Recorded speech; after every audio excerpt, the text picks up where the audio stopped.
हर reaction में ऐसा होगा।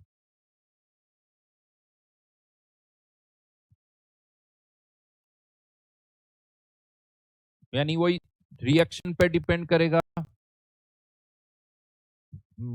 कुछ लोग तो बेटा ऐसे हैं जिन्हें लगता है कि बेटा जाओ पुराने लेक्चर से, पीटी क्या है, हमेशा होगा, किसी ने बोला, बट ज्यादा not always, always, by chance, by chance.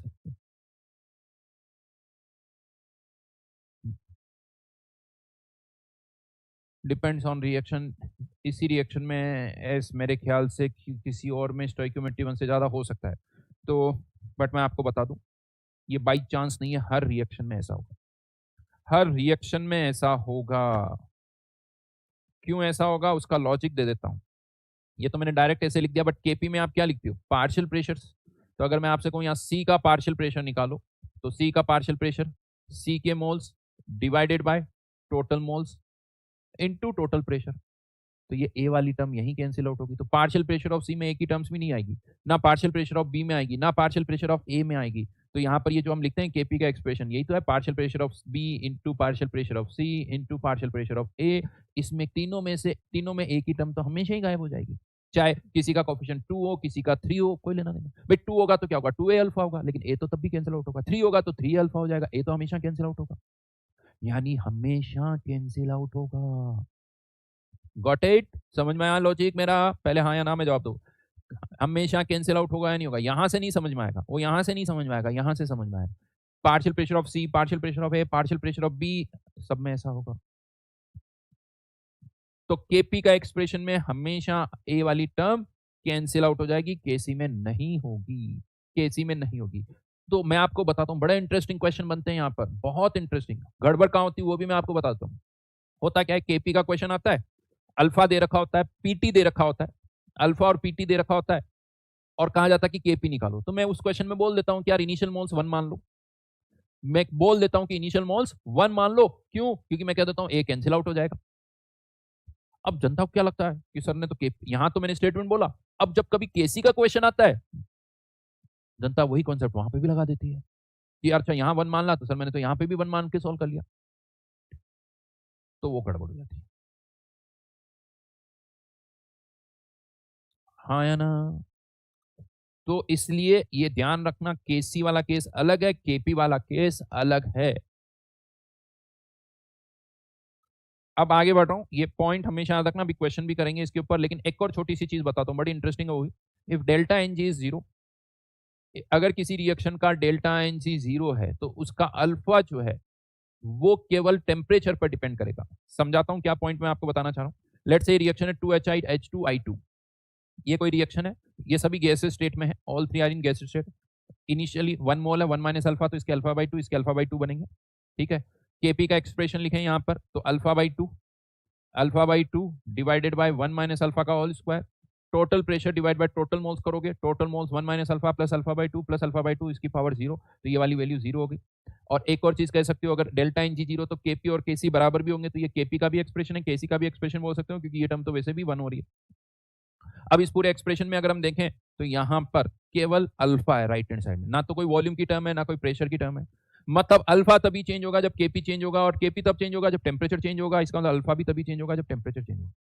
यानी एच आई के कंटेनर में 5 मोल डालो, 10 मोल डालो, कंटेनर का वॉल्यूम कम करो, ज्यादा करो, देखो वॉल्यूम चेंज करोगे, मोल्स चेंज करोगे, तो प्रेशर भी नो डाउट चेंज होगा ही होगा। और एक बार में एक चेंज, यानी मोल्स बढ़ा है, वही कंटेनर था, मोल्स बढ़ा दिए, प्रेशर बढ़ जाएगा। राइट? तो कभी मोल्स के कारण प्रेशर चेंज होगा, कभी मोल्स के कारण वॉल्यूम भी हो सकता है, डिपेंड करेगा क्या कांस्टेंट है, क्या चेंज कर रहे हो। बट यहाँ पर ना तो वॉल्यूम की टर्म है, ना प्रेशर की टर्म है, तो अल्फा तभी चेंज होगा जब टेम्परेचर चेंज होगा। लेकिन इन वाले क्वेश्चन में ऐसा नहीं। यहाँ पर अगर आप पीटी चेंज करोगे, अब पीटी कैसे, ज्यादा मोल्स डाल दिए तो प्रेशर चेंज हो जाएगा, कंटेनर की साइज बढ़ा दी तो भी प्रेशर चेंज हो जाएगा। तो पीटी या वॉल्यूम चेंज करने पर भी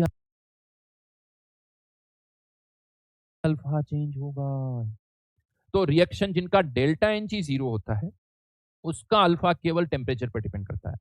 अदरवाइज जिनका के डेल्टा एन जी 0 नहीं, उनका अल्फा बाकी पैरामीटर्स पर भी डिपेंड करता है।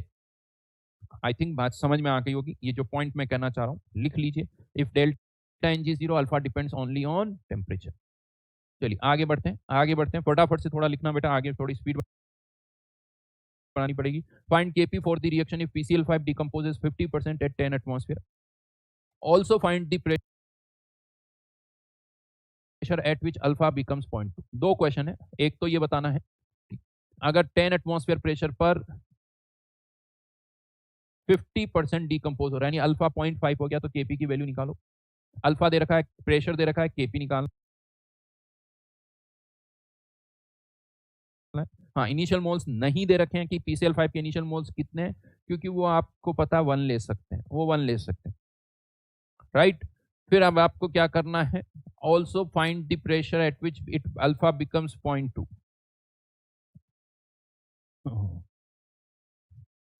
चलिए बताइए जल्दी से।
चलिए बताइए आंसर, बहुत बढ़िया।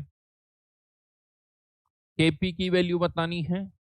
महार मारूफ का आंसर आया है, श्रेया का भी आया है, कविता का भी आया, लेकिन कुछ आंसर में डिफरेंस भी आ रहा है भाई लोगों। प्रीतम का भी आया है, सुहास का भी आया है, गोलू का भी आया है, नित्य का भी आया है, नित्या सॉरी।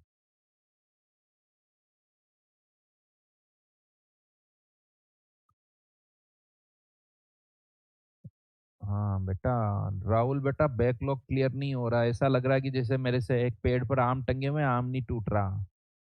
हाँ बस, कितना आसान है, मेरे से बैकलॉग पढ़ोगे तो होगा बेटा, कोई कुछ नहीं कर सकता। तुम्हारा बैकलॉग क्लियर करना है, तुम पढ़ोगे, तुम ज्यादा मेहनत करोगे जितनी, और उस पर भी एक लिमिट से ही बैकलॉग क्लियर होगा। ये कोई जादू थोड़ी है कि यहाँ खट से मैंने बोला ये कर लो हो जाएगा। क्या क्वेश्चन है, मेरा बैकलॉग क्लियर नहीं हो रहा, मेहनत करोगे, नहीं हो रहा तो और ज्यादा मेहनत करो। मैं प्राइम मिनिस्टर नहीं, मैं बोल दूं मैं प्राइम मिनिस्टर नहीं बन रहा हूं, बताओ क्या करूं। मैं यूएस का प्रेसिडेंट बनना चाहता हूं, अरे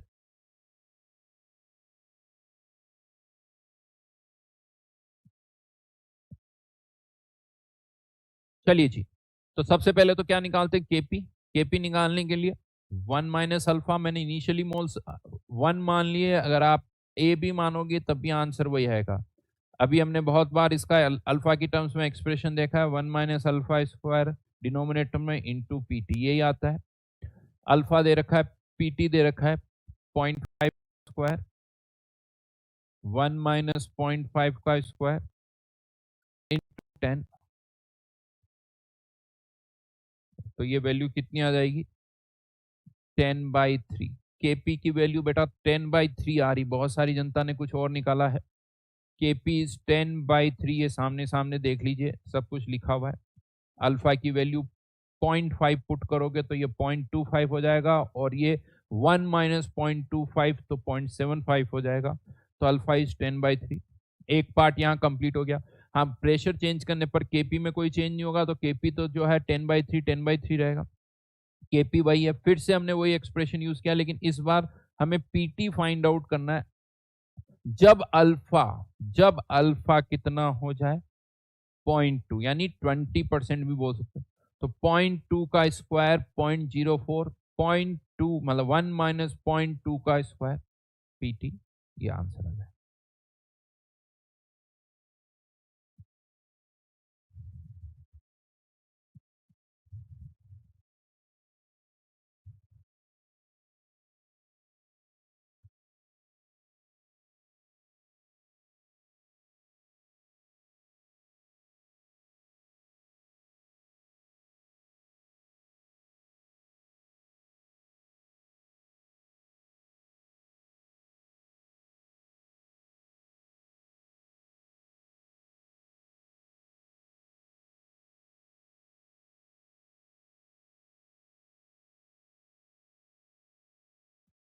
चलिए आगे बढ़ रहा हूं।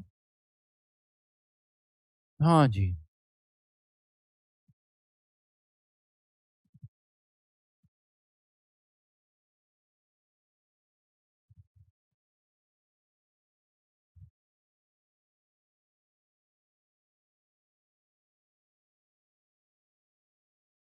डन।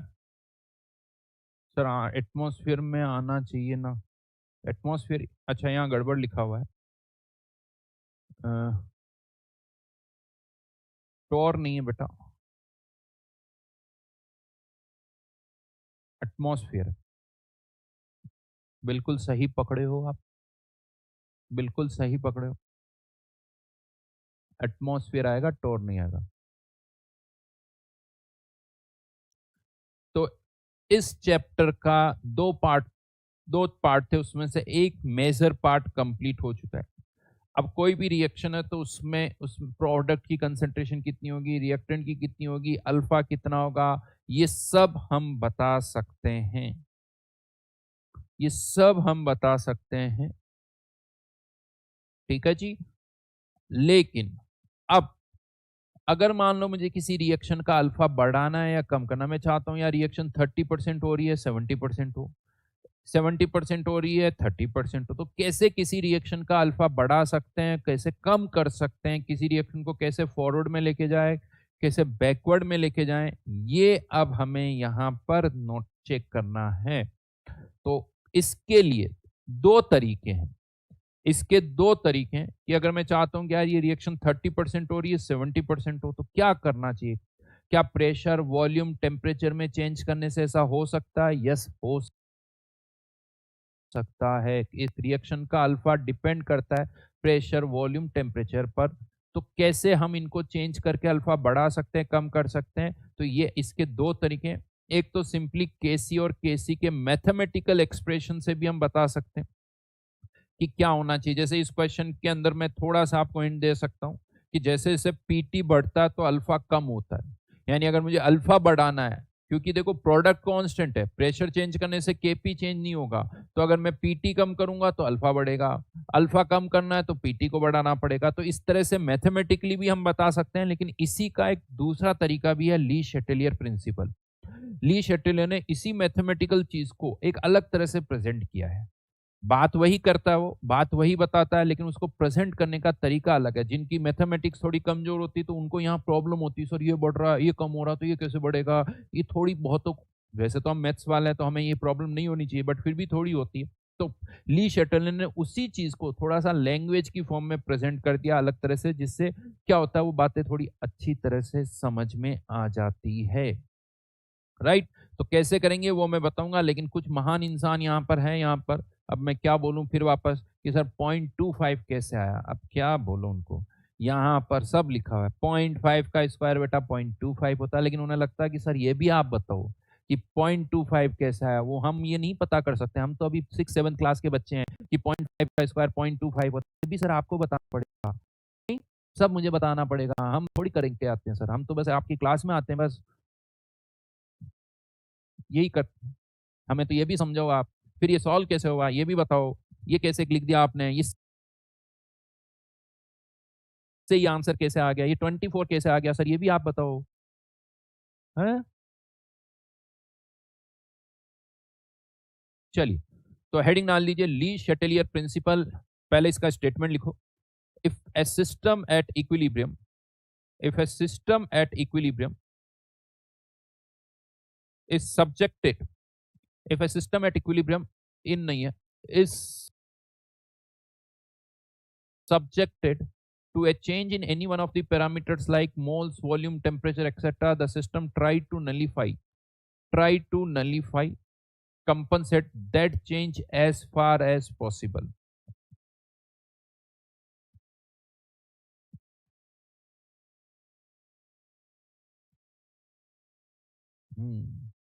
अच्छा बेटा, अर्पित कह रहा है सर उनका मतलब 0.5 कैसे है। अच्छा अर्पित, 0.5 भी कैसे है, ये भी बड़ी बात है नहीं। चलिए, if a system at equilibrium, already कोई सिस्टम इक्विलिब्रियम पर है, is subjected to a change in any one of the parameters like moles, volume, temperature etcetera, the system tried to nullify, the system tried to nullify that change as far as possible.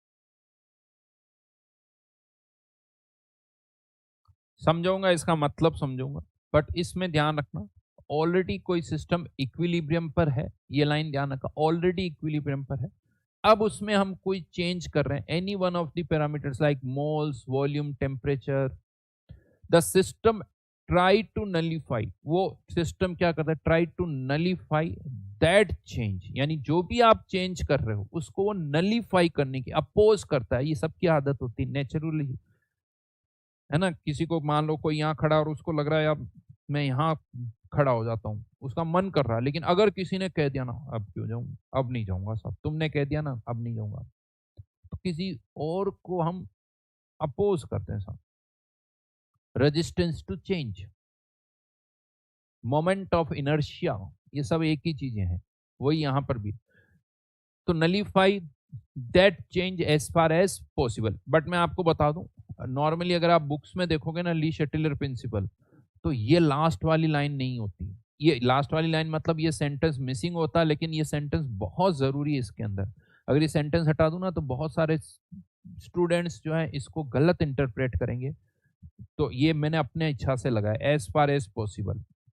ठीक है जी, समझाऊंगा आप इसका मतलब, but चलिए एक example से ही समझते हैं। पहले की effect of addition and removal of a substance at equilibrium, heading डाल दीजिए पहला, वन बाय वन करके मैं कुछ केसेस लूंगा। सबसे पहले, अगर किसी कंटेनर में इक्विलिब्रियम पर कुछ मोल्स डाल देते हैं या कुछ मोल्स निकाल लेते हैं तो उसका क्या इंपैक्ट आएगा।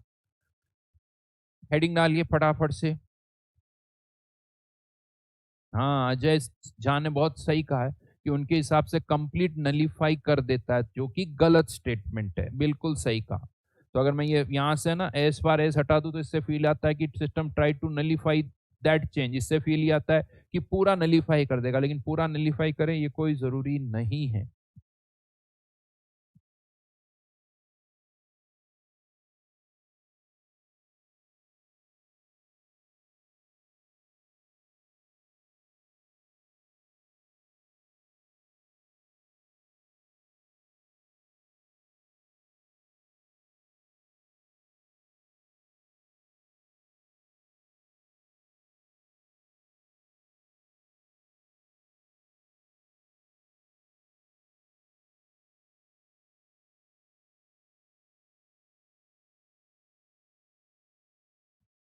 है जी, तो आगे बढ़ते हैं। अब समझाता हूं। लेट्स से कोई सिस्टम है जिसमें ऑलरेडी इक्विलिब्रियम है, इसके ए मोल्स, इसके बी मोल्स और इसके सी मोल्स है। ठीक है, तो के सी कितना हो जाएगा, सी के मोल्स, ए के मोल्स, बी के मोल्स 1/v की पावर -1 आता है, क्योंकि यहाँ -1 आएगा तो 1/v की पावर -1, तो बी वी ऊपर चला गया। और हमें पता है कि केसी जो है वो अब चेंज नहीं होगा, तभी चेंज होगा जब टेम्परेचर चेंज करेंगे। अगर किसी के मोल्स डालते हो, किसी के मोल्स निकालते हो, वॉल्यूम चेंज करते हो, तो उससे केसी में तो कोई चेंज नहीं आएगा। लेकिन अब हमने क्या किया है, इस कंटेनर में इस सी के एक्स मोल्स और डाल दिए। कितने मोल्स और डाल दिए, बाहर से एक्स मोल्स और डाल दिए, यानी आपने कंटेनर में सी की कंसेंट्रेशन को चेंज कर दिया। डेफिनेटली अब इक्विलिब्रियम तो नहीं रहेगा। तो अब सी की कंसेंट्रेशन अपॉन ए और बी की कंसेंट्रेशन का जो रेशियो है, ये सी की कंसेंट्रेशन है। Now x moles of C are added, उसके बाद ये सी की कंसेंट्रेशन, ये ए की कंसेंट्रेशन और ये बी की कंसेंट्रेशन 1/v की पावर -1। अब ये रेशियो केसी के बराबर नहीं होगा, तो हमने इसको क्या लिख दिया, क्यू लिख दिया। और डेफिनेटली ये क्यू केसी के बराबर नहीं है, मतलब आप सिस्टम इक्विलिब्रियम पर नहीं है, आपने इक्विलिब्रियम को डिस्टर्ब कर दिया साहब। तो अब क्या होगा, वापस सिस्टम इक्विलिब्रियम पर आएगा, यानी Q की वैल्यू वापस से Kc के बराबर होनी चाहिए। राइट डाउन देखा जाए तो इस Q की वैल्यू Kc से ज्यादा हो गई या कम हो गई, Q की वैल्यू Kc से ज्यादा हो गई या कम हो गई, बताइए। आपने क्या किया, जब C के x मोल्स और डाले तो आपने क्या किया, ये जो वैल्यू है, ये जो वैल्यू है, ये Q, ये Kc से ज्यादा है या कम हो गई, फटाफट से लिखो। हमने प्रोडक्ट डाल के जो कॉन्सेंट्रेशन यानी Q की वैल्यू है उसको बढ़ा दिया, Q की वैल्यू को बढ़ा दिया, तो अब Q वापस कम होगा। Q कम होगा मतलब प्रोडक्ट की कंसंट्रेशन कम होगी, मतलब रिएक्शन बैकवर्ड डायरेक्शन में जाएगी, यानी रिएक्शन बैकवर्ड डायरेक्शन में जाएगी। मतलब बड़ा सिंपल सा है, इसको अगर ऐसे समझे तो इक्विलिब्रियम मतलब सी की कंसेंट्रेशन ए और बी ऑलरेडी इक्विलिब्रियम है, तो ये कंसेंट्रेशन का रेशियो जो है वो केसी के बराबर है। अब अगर आपने सी की कंसेंट्रेशन को बढ़ा दिया तो मतलब सिस्टम इक्विलिब्रियम पर नहीं रह गया, प्रोडक्ट की कंसेंट्रेशन बढ़ गई, यानी इस रेशियो की वैल्यू बढ़ गई। ये रेशियो बढ़ गया तो वापस से रेशियो कम होगा। रेशियो कम कैसे होगा, सी की कंसेंट्रेशन कम होनी चाहिए, यानी रिएक्शन पीछे जानी चाहिए। यानी जब भी प्रोडक्ट डालोगे रिएक्शन हमेशा फिर पीछे जाएगी। बट यही अगर रिएक्टेंट डालते तो क्या होता, अगर यही रिएक्टेंट डालते तो क्या होता, आपने ए या बी में से किसी एक की कंसेंट्रेशन बढ़ा दी। अब जैसे इसकी कंसेंट्रेशन बढ़ी तो ये रेशियो क्या हो गया, कम हो गया भाई। अगर रिएक्टेंट की कंसेंट्रेशन बढ़ा दी तो ये रेशियो कम हो गया। अगर ये रेशियो कम मतलब क्यू की वैल्यू कम हो गई केसी से। क्यू अगर केसी से कम है तो रिएक्शन फॉरवर्ड में जाएगी, रिएक्शन फॉरवर्ड में जाएगी।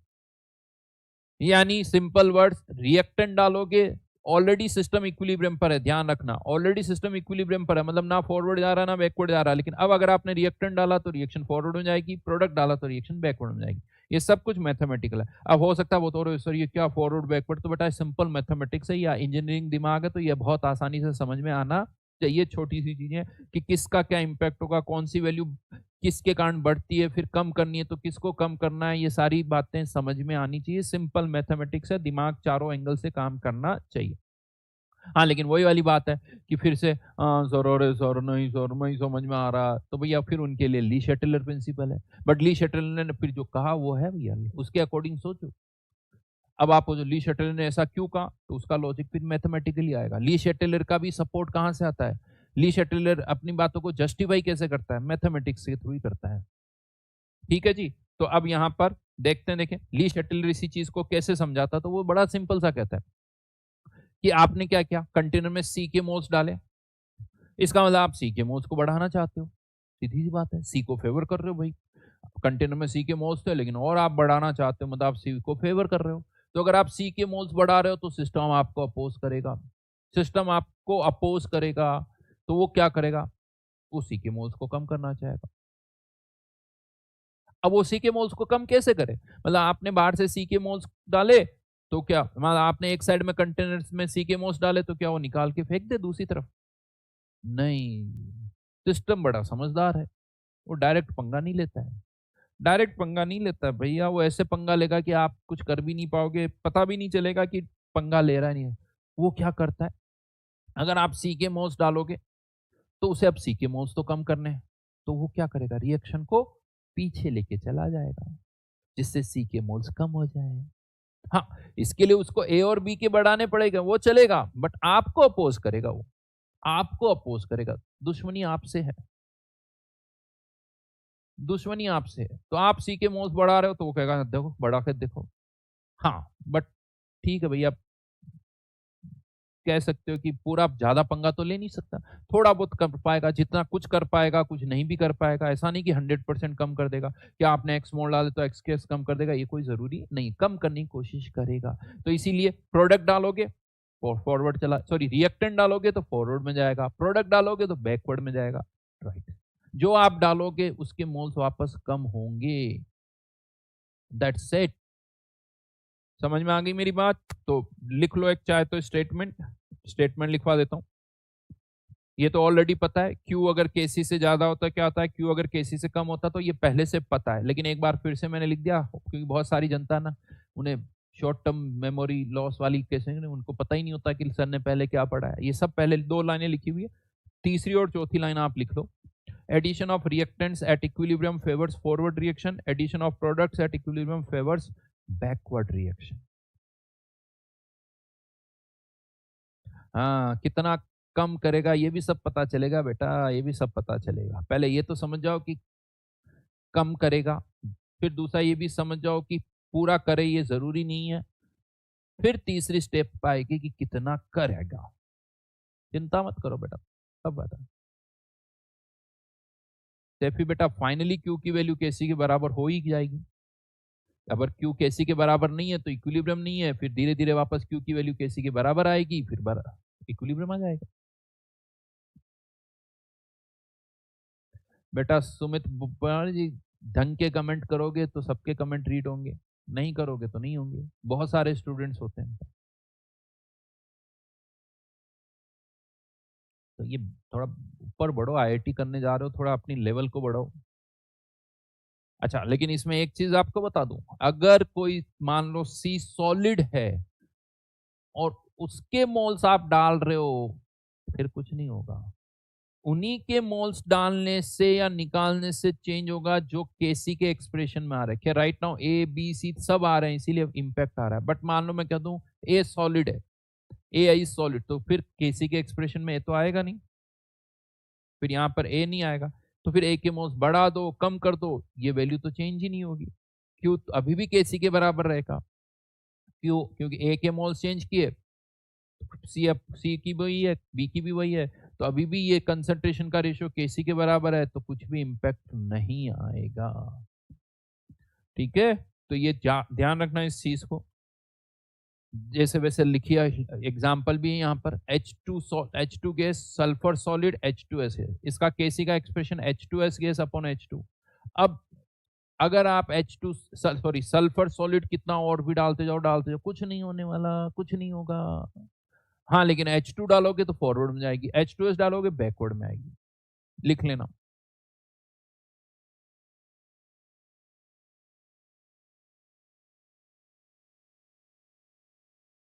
ये तो नॉर्मल बात है, लिखना तो लिखो बेटा, तुम्हारी इच्छा है।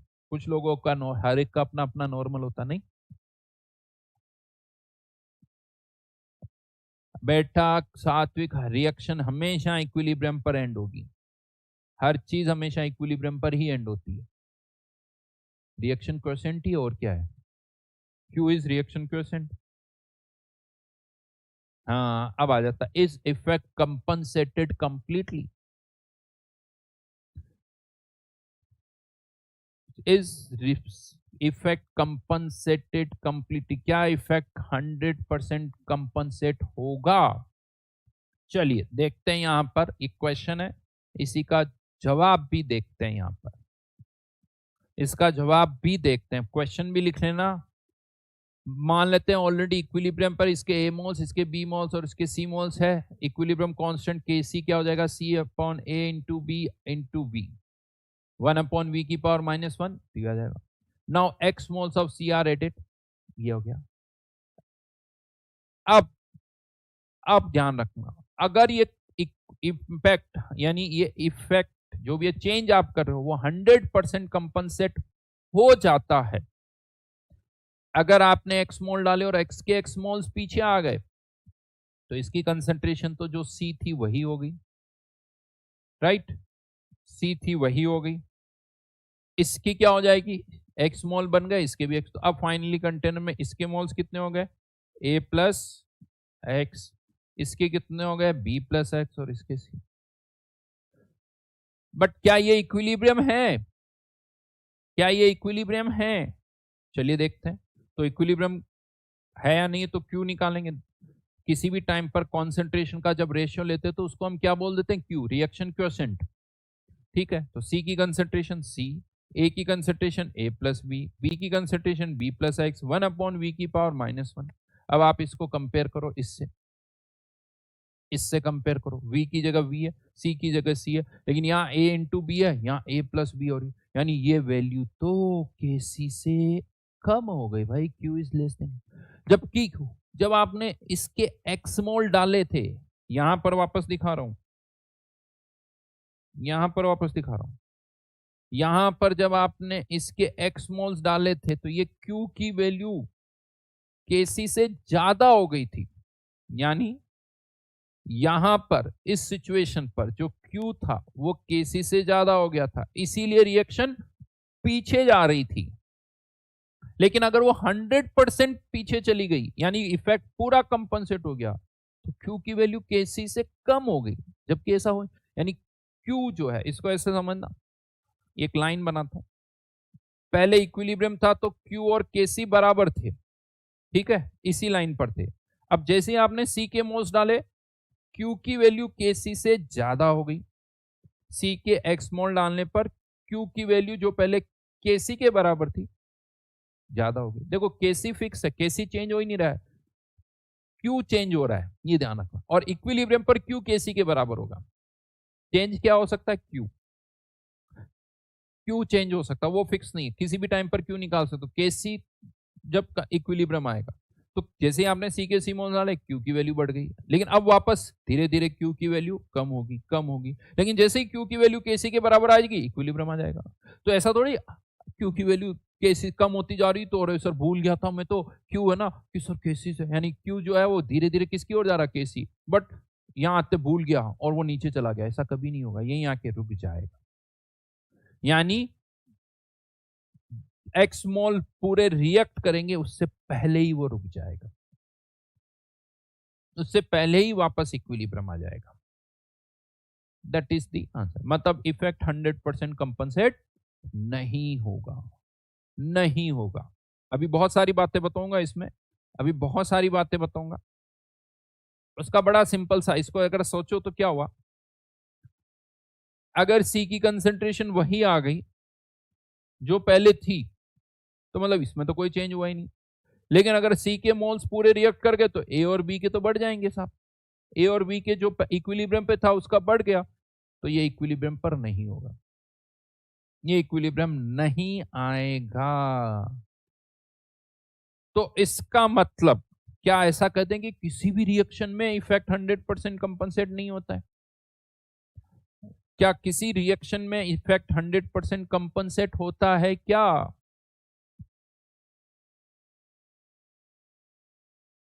क्या ऐसी कोई रिएक्शन है जिसमें इफेक्ट 100% कंपनसेट होगा? ये सोच के आपको बताना है, ये आंसर आपको देना है कि कौन सी रिएक्शन में इफेक्ट 100% कंपनसेट होगा। हाँ, एक क्वेश्चन मैं आपको देता हूं, अभी फटाफट से एक क्वेश्चन करते हैं, जो अभी मैंने बात बताई जिसमें ये कहा था कि इफेक्ट कंपनसेट कितना होगा, तो एक क्वेश्चन से भी समझ लेते हैं, फिर उस पॉइंट को लास्ट क्लास में डिस्कस करेंगे। क्या कोई रिएक्शन ऐसी है जिसमें इफेक्ट 100% कंपनसेट होता है? वो आपको सोचना है।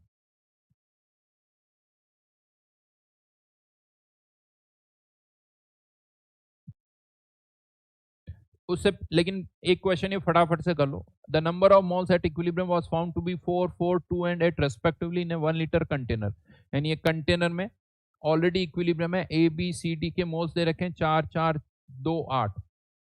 ऑलरेडी इक्विलिब्रियम पर है तो आप केसी की वैल्यू निकाल सकते हो, वॉल्यूम दे रखा है केसी निकाल सकते हो। लेकिन अब हमने क्या किया, find the number of moles at new equilibrium if 18 moles of D are added. अब इसमें हमने 18 मोल्स और ऐड कर दिए किसके, डी के। तो अब बताना है कि वापस जब इक्विलिब्रियम आएगा तो ए बी सी डी की कॉन्सेंट्रेशन कितनी होगी। वापस जब इक्विलिब्रियम आएगा तो ए बी सी डी की कॉन्सेंट्रेशन कितनी होगी, ये आपको बताना है।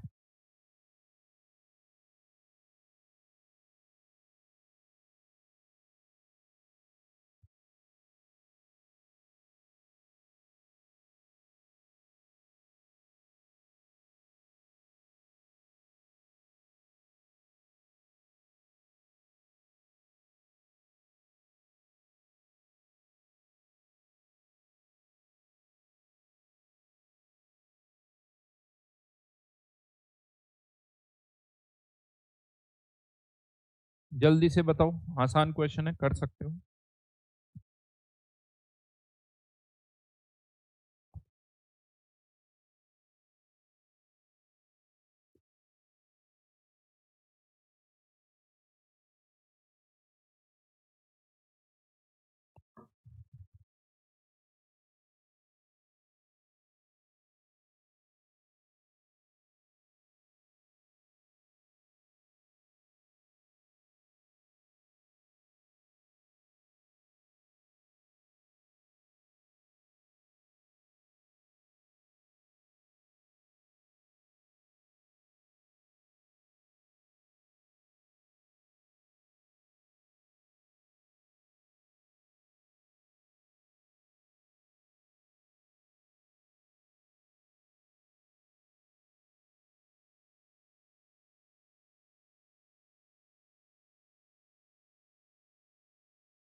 हाँ जी, बिल्कुल सही। Answer is 55125। कुछ लोगों के आंसर आए हैं, गौरव का, और भी बहुत लोगों के आंसर, गौरव का दिख रहा है, एमडी का दिख रहा है, 55125। चलिए मैं बता देता हूँ। इनिशियली कितने मोल्स है, 4, 4, 2 और 8। इसको मैं बोल रहा हूँ ओल्ड इक्विलिब्रियम, ठीक है। एक सेकेंड। हम्म तो इनफैक्ट चाहो तो केसी की वैल्यू भी निकाल सकते हो यहाँ से आप। इसी से केसी की वैल्यू क्या आ जाएगी, 2 इंटू वॉल्यूम 1 लीटर है तो जो मोल्स है वही कंसेंट्रेशन है, 4 इंटू 4, तो केसी की वैल्यू कितनी आ गई, 1। अब वो 1 ही रहेगी, चेंज नहीं होगी। अब हमने क्या किया है, इसके 18 मोल्स और डाल दिए। 18 मोल्स तो 8 और 18 मिला के हो गए 26। इसके वही रहेंगे क्योंकि डी के मोल्स डालें। अब आपने अगर इसके 18 मोल्स डाल दिए, 26 हो गए, तो अब ये इक्विलिब्रियम पर नहीं रहा। क्यू की वैल्यू निकाल सकते हो चाहो तो आप। क्यू की value 2 into 26 divided by 4 into 4, जो कि केसी से ज्यादा होगी। तो अब ये रिएक्शन किस डायरेक्शन में जाएगी, पीछे। तो -x plus x plus x, right, जो भी मोल्स थे। अब वापस से केसी तो 1 ही रहेगा, तो सी के मोल्स, डी के मोल्स, ए और बी के मोल्स, यहां से सॉल्व करो, एक्स की वैल्यू 1 आ जाएगी, मतलब इसके फाइनली 55125 एट न्यू इक्विलिब्रियम। ये फाइनली सबके मोल्स होंगे। चलिए, तो इससे आगे फिर नेक्स्ट क्लास में करेंगे। होमवर्क में आपको दे देता हूं डीपीपी 5 और डीपीपी 6। देखो, डीपीपी 5 में मेनली केपी से रिलेटेड क्वेश्चन है, डीपीपी 6 में अल्फा से रिलेटेड क्वेश्चन है। डीपीपी 5 में केपी से रिलेटेड क्वेश्चन है, डीपीपी 6 में अल्फा से। इस क्वेश्चन के बारे में और नेक्स्ट क्लास में बात करेंगे, बट आप देख सकते हो 18 मोल्स डाले और रिएक्ट केवल कितने कर रहे हैं, 1। कंपनसेट केवल 1 मोल का हो रहा है। कंपनसेशन हुआ है लेकिन कम हुआ है। अब जितना होना वो होगा, वो डिपेंड करता है बहुत सारे पैरामीटर्स पर, बट 100% कंपनसेट नहीं हुआ है, नहीं हुआ है, राइट। तो बेटा विनीत, तुम्हारी इच्छा है जो भी तुम करो, बट मैं ये चीज बता दूं, जब भी क्लास करते हो जीरो से सोचो, हर चीज के नोट्स बनाने चाहिए तुम्हें। नोट्स बढ़ा लिखने से चीजें जल्दी याद होती, जल्दी समझ में आता है, ज्यादा कंसंट्रेशन से पढ़ते हो, मल्टीपल एडवांटेज है, राइट। और ये बात मैं पहली बार नहीं बहुत बार बोल चुका हूँ। और एक अच्छा स्टूडेंट जो होता है वो टीचर्स की सुनता है, तभी अच्छा रिजल्ट लाता है, ये भी ध्यान रखना। चलिए जी, तो DPP 5 DPP 6 ये नेक्स्ट क्लास का हमारा क्या हो गया, होमवर्क हो गया।